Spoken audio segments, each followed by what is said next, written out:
안녕하세요. 반갑습니다. 오늘도 하나님 말씀으로 하루를 시작하는 모닝빵에 오신 여러분들 주님의 이름으로 환영하고 축복합니다. 우리나라 정부 기관 중에 정부입법지원센터라는 곳이 있습니다. 이곳에서 하는 일은 각종 법령을 해석해주는 역할을 합니다. 법이 있다고 해도 이 법에 대한 해석이 필요할 때가 많이 있기에 이 기관에서는 법을 해석해주고 있습니다. 오늘 우리가 함께 묵상할 하나님의 말씀은 민수기 36장 1절에서 13절 말씀입니다. 드디어 민수기의 대단원을 마치게 됩니다. 민수기 1장은 이 군인이 남자의 숫자를 계수하는 것으로 시작했다면 민수기의 마지막 장인 오늘 36장은 슬로보아스 딸들의 상속 문제를 해결하면서 여자의 이야기로 마치고 있어요. 이것은 상당히 의미 있는 결론이라 할 수 있죠. 하나님의 관심은 전쟁을 할 수 있는 남성들에게만 있는 것이 아니라 모든 사람들, 사회적 약자에게까지 있다는 것을 보여주는 말씀입니다. 슬로보아스의 딸들은 거친 남성들 사이에서 소외받을 수 있었지만 하나님은 이들에게 관심을 가지셨고 이들의 권리를 인정하고 보호해주고 계십니다. 약속의 땅에서의 삶은 고아와 과부들을 비롯한 사회적 약자들이 함께 공존하는 사회를 만들어가야 된다는 것이죠. 이런 면에서 민수기는 슬로보아스의 딸들의 이야기를 가지고 민수기의 마지막 결론을 맺고 있는 것입니다. 가나안 땅 분배의 대원칙은 각 지파별로 땅이 주어지게 된다는 것입니다. 각 지파에게 주어진 땅은 다른 지파에게 팔 수 없고 대대로 지파의 땅이 되는 것이 대원칙이었습니다. 만약 땅을 지파 내에 다른 사람에게 팔았다고 하면 희년이 되면 다시 원래 주인에게 또 원래 가문에게 돌려주도록 하는 희년 제도까지도 있었습니다. 그런데 문제는 상속으로 받은 땅은 돌려주지 않아도 되게 된다라는 원칙이 있습니다.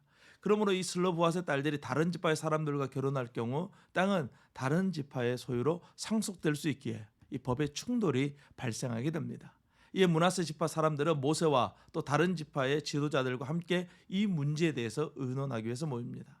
하나님은 슬로보아스와 같이 여성이 땅을 상속받는 경우에는 다른 지파 사람들과 결혼하지 말고 같은 지파 사람들 중에서 남편을 맞이하여 결혼하도록 함으로써 여성의 상속 문제도 충족시키고 또 지파에게 주어진 땅의 보존도 충족하도록 하십니다. 슬로보아스의 딸들의 상속에 대한 문제는 앞으로 있을 다양한 상황에 대한 말씀의 재해석의 필요를 알리는 신호탄과도 같습니다. 그래서 모세는 이어지는 신명기 말씀을 통해서 시내산에서 주신 말씀을 다시 한번 재해석해서 출애굽 2세대가 어떻게 가나안 땅에서 이 말씀을 적용하면서 살아갈 것인지를 가르쳐 주십니다.